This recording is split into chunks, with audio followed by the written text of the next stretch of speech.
गोली मैं अपनी छाती पर खा सकती हूँ। मैं बहुत मुश्किल से अपने आंसू रोक के मैं बैठी, एक ट्वीट कर दूं उसके ऊपर कहते हैं कि ये क्या कर दिया तुमने। पूरी रात में डरती रही कि खुदा जाने कौन लात मार के दरवाजा खोलकर अंदर आएगा। अपनी का कलाई काटूं कि खून से लिख के दूं कि मैं मुहब्बत वतन हूँ। मेरे घर के 6 लोग इंतकाल हुए, 7वां अभी पेशावर में एड़ियां रगड़ दौर जो चल रहा है, यशरब का दौर चल रहा है। यहाँ पर किसी का कुर्ता खेल सकती हूँ मैं? मुंह ना तोड़ दे मेरा। ये वफा के खुगर वफा करेंगे ये तय हुआ था, वतन की खातिर जिएंगे मरेंगे ये तय हुआ था। बवक्ते हिजरत जो कदम उठेंगे सुए मंजिल तो बीच रास्ते में ना दम लेंगे ये तय हुआ था। और मेरे भाई यहां पर नहीं बैठे हुए वरना बोलती कि तमाम देरीना निस्बतों से गुरेज करके नए वतन को वतन कहेंगे ये तय हुआ। किसी भी उलझनों में रहबरों की रजा से पहले, किसी भी उलझन में रहबरों की रजा से पहले अवाम से इज़्ने आम लेंगे ये तय हुआ था। जिस वक्त वहां से हिजरत की थी ना, अपना घर बार सब कुछ छोड़कर आए थे, हम लोग भी उसी में शामिल हैं। आपको, मुझे नहीं पता कि यहां पर कितने लोगों को उस दुख का एहसास है या नहीं है। जाहिर है जो है उनको वह एहसास होगा कि नानाबू ने दाल नहीं खाई थी क्योंकि उस घर में, उस आंगन में सौंधी सी दाल पक रही थी। और जिस वक्त वो अपना घर बार छोड़कर वहां से निकले थे कि चलो इस नए मुल्क में जाएंगे जहां पर हमें सब कुछ मिलेगा, लेकिन यहां आके पता चला कि ये तो मुल्क स्टार्ट ही नकली क्लेम और नकली जातों से शुरू हुआ था। कोई सिद्दीकी बन गया, कोई सैयद बन गया, कोई क्या बन गया। सही डायरेक्शन में इस मुल्क को ले जाएं, मुल्क हमारा है। और 12 वही बात है कि मुझे यहां पर बार बार कुछ तस्दीद मोहब्बत करने की जरूरत नहीं है कि मैं बार बार अपना जिक्र करूं कि मैं अपनी मुल्क के इदारों से, अपने मुल्क के शहरी, अपनी अफवाज पाकिस्तान से, स्पीकर साहब अभी कोई खुदा ना खास्ता कोई ऐसी बात हो ना तो मेरे में इतने गट्स हैं कि मैं इनके ऊपर चलने वाली गोली मैं अपनी छाती पर खा सकती हूं। मैं अपनी किसी भी उसको वो नहीं वो कर सकती, लेकिन बार बार तजदीद वफा की उसकी जरूरत क्यों पड़ती है? मैं इस पाकिस्तान की शहरी हूं, मैं कहीं नहीं मैंने जाना, मैं यहां पर, लेकिन मुझे लोग डराते क्यों हैं? मैं बहुत मुश्किल से अपने आंसू रोक के मैं बैठी हुई हूं। पिछले 25 दिन से जिस बंदे को देखो वो डरा रहा है। मैं इस मुल्क में नहीं रहती क्या? मुझे अपने मुल्क से प्यार नहीं है? एक ट्वीट कर दूं उसके ऊपर कहते हैं कि ये क्या कर दिया तुमने, तुम्हें अपना ख्याल नहीं है। कौन करेगा मुझे कुछ? अगर मैं अपना हक मांगने के लिए यहां पर मैं बोलती हूं, मुझे कहते हैं तुम बोलती हो, ये लगता है कि तुम पीटीआई के लिए बोल रही हो। मैं भाई, मेरी अपनी पार्टी है। अगर मैं अपने कहे की जिम्मेदार हूं, जो तुम लोगों ने समझा है, मैं उसकी जिम्मेदार नहीं हूं। ये कोई बात है? यहां पर कोई भी वो कर दिया, आप यकीन नहीं करें, मैं सच में आपको बता रही हूं कि मुझे नहीं पता कि अब क्या होगा। कि जिस वक्त ये हालात चल रहे थे और मैं अपनी एक दोस्त से मिलकर आ गई थी, क्योंकि ये सब चीजों से बालातर दोस्ती का रिश्ता होता है। जिस तरीके से मुझे डराया मेरे ही साथियों ने, पूरी रात में डरती रही कि खुदा जाने कौन लात मार के दरवाजा खोलकर अंदर आएगा। मैं घर में होती हूं, मैं वहां पर मैं परेशान हो रही होती हूं कि मेरे बच्चे मेरी आंखों के सामने रहे। ये कहां लेकर आ गए इस मुल्क को कि मैं यहां पर बैठकर हम लोग क्या करें? मैं अपनी का कलाई काटूं कि खून से लिख के दूं कि मैं मुहब्बत वतन हूं। मैं अपने किसी भी फौजी या किसी भी सिपाही के ऊपर मैं अपनी जान निसार कर सकती हूं, लेकिन बोलने का हक यहां पर बैठे हुए हर चीज उनसे क्यों जोड़ देते हैं कि अगर कोई हक की बात करो तो वहां पर वो कर दें।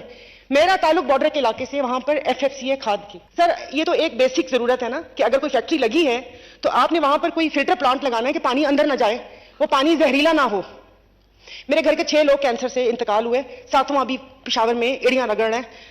मुझे नहीं पता क्या होगा, लेकिन जिस वक्त मैं यहां पर आई थी मैंने कहा अच्छा मैं ये इशू उठाऊंगी। किसी ने कहा चुप, इसके बारे में नहीं बोलना। तो इसके बारे में क्यों ना बोलूं? ये तो एक मैं क्या कह रही हूं? मैं तो ये कह रही हूं कि भाई वहां पर कोई अस्पताल होना चाहिए, वहां पर कोई फिल्टर प्लांट होना चाहिए था कि लोग मरे ना, कि 99.9% जिगर की बीमारियां, हेपेटाइटिस वहां पर ना हो, जो कि बढ़ के आगे जिगर का कैंसर बनता है।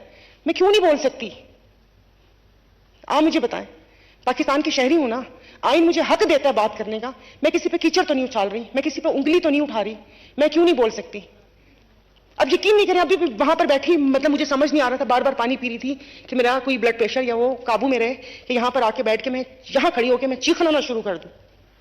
मेरा मुल्क है, मुझे अपने मुल्क से प्यार है, मुझे अपने मुल्क के हर बाशिंदे, हर अवाम, जो एक बेचारा जो बच्चों के लिए मजदूरी कर रहे हैं ना, ये आटे की बोरी कंधे पे उठा के ये जो जूड़िया बाजार में चले जाए, जो बूढ़े बूढ़े वजन उठाते, मुझे उससे भी प्यार है। लेकिन आप मुझे बताएं मुझे क्या करना पड़ेगा? मुझे बताएं मैं क्या करूं कि मुझे यहां पर ये मुझे डराए ना। 25 दिन से डराया हुआ इन लोगों ने, हर किसी को डराया हुआ है। फोन पे बात करती, किसी से रखो फोन पे बात नहीं करो। अरे फोन पे बात ना करूं तो क्या करूं मैं? क्या किसी से बात नहीं कर सकती? तो मैं यहां पर कहना चाहती हूं कि भाई मुहब्बत वतन है। मेरी पार्टी को तो इन सब लोगों ने बोला ना कि तुम लोग तो उनकी गोद में बैठे हुए हो, तुम लोग तो प्रो फेडरेशन हो। हमने तो कुछ नहीं बोला, तो कम से कम खुदा के वास्ते ना डराए मुझे। अकेली मेरे बच्चे हैं, मत डराए मुझे। अगर मैं बैठकर ऐसी कोई ट्वीट कर देती हूं या कोई बात मैं कर देती हूं तो उसका मतलब इस्लाह होता है। ये नहीं मैंने बोला कि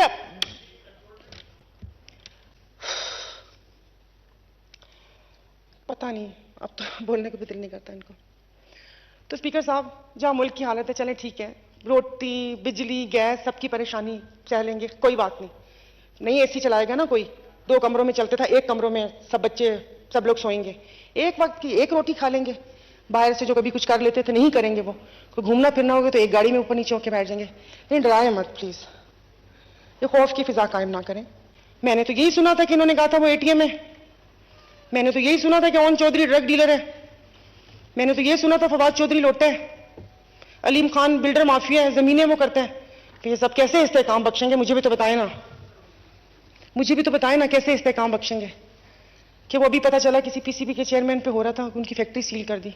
सारा सेनेट तो बिल्डर से भरा हुआ है, टोबैको माफिया भी उधर है। आज यहाँ बात कर रहे थे टोबैको की, तो मैंने कहा शायद पता नहीं लड़ाई हो गई है उनसे।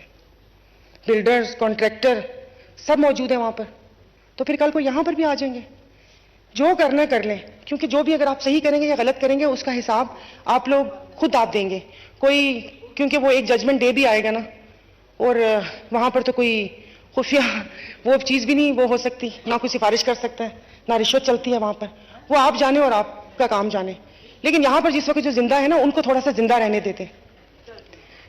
माँ बाप, जो बूढ़े माँ बाप है ना, वो बच्चों को अपनी बीमारी बताते हुए शर्मिंदा होते हैं कि वो वहां पर शर्मिंदा होते हैं, वो उनको नहीं वो कर सकते कि अपनी बीमारी का बताएं कि वो बच्चा दवाई कहां से लेगा।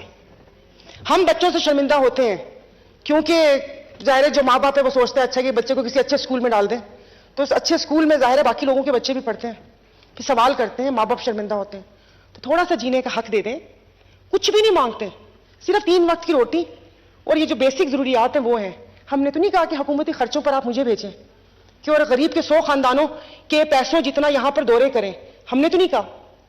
मैंने तो नहीं, ना वो ये कहते हैं कि हमें आने जाने के लिए टिकट्स दे दें, ना वो पर्क्स मांगते हैं। इस सेनेट में मुझे अभी पता चला कि ये सेनेट में तनख्वाहों के इजाफे की बात हुई है, उनमें से किसी बैठे हुए को जरूरत है कि जो 10 से पता नहीं 30 रुपए किलोमीटर कर दिया और ये कर दिया? किसी को जरूरत है? एक हम बात तो करते हैं यहाँ पर, हम पुरानी मिसालें भी देते हैं, हम रियासत मदीना की भी बात यहाँ पर करते रहे हैं, हालांकि ये दौर जो चल रहा है यसरब का दौर चल रहा है, तो उसकी भी बात करते हैं। तो वहां पर तो एक हुक्मरान की तनख्वाह और एक गरीब मजदूर की बराबर होनी चाहिए। यहाँ पर हम लोग बड़ी बातें सुनी है हमारे, मतलब यहाँ पर काल रसूल अल्लाह सल्लल्लाहु अलैहि वसल्लम कि वो उन्होंने ये फरमाया, हजरत अबू बकर उनका कुर्ता खींच लिया। यहाँ पर किसी का कुर्ता खींच सकती हूँ मैं? मुंह ना तोड़ दे मेरा। ये किसी से मैं पूछ लूं सवाल कि मुझे इसका बता दें, वो मुझे जवाब देंगे? ये बजट कहाँ जाता है कहाँ नहीं जाता खुदा जाने। लोगों की हाल ये है कि इतना ना दबाएं लोगों को, वो स्प्रिंग को जितना दबाएंगे वो इतना ही उछल कर बाहर आएगा। तो मैं आपसे बार बार अब वही बातें वो हो रही हैं, लेकिन मैंने यही आपको कहा था कि शायद ये मेरी कोई आखिरी स्पीच, हालात हमारे मुवाफिक नहीं है। लेकिन एक ऐसी बात है कि वो कहा है किसी ने कि साइकिल पर या सियासत में किसी समत भी निकल जाओ, हवा ना मुवाफिक की रहती है, तो वो हालात तो कभी भी मुवाफिक नहीं रहेंगे। तो मैं बार बार आपसे यही गुजारिश कर रही हूँ कि खुदा के लिए आपसी झगड़े छोड़ दें, कोई एक चीज का रिलीफ दे दें कि जो पता चले कि हाँ ये इस आवाम को, या आवाम भी सोचे या ऐसे वो करके। बिकॉज साहब मैं ऐसे में बता रही हूँ कि शायद मेरी कोई 2-3 स्पीचेस काफी वायरल हो गई, तो अभी लोग थोड़ा सा पहचानना शुरू हो गए। तो मुझे जितना भी 2-3 लोग मिले तो आंखों में आंसू भर के बोला कि आपने हमारे लिए बात की, आपने हमारे लिए बात की। और मैं सोच रही थी कि अगर सिर्फ बात करने से ये लोग सर आंखों पे बिठा सकते हैं, तो अगर इनके लिए काम कर लिया जाए तो अपनी आवाम तो हमारे ऊपर जान कुर्बान कर दे। लेकिन हमने कभी सोचा नहीं। तो प्लीज मतलब कुछ कर लें।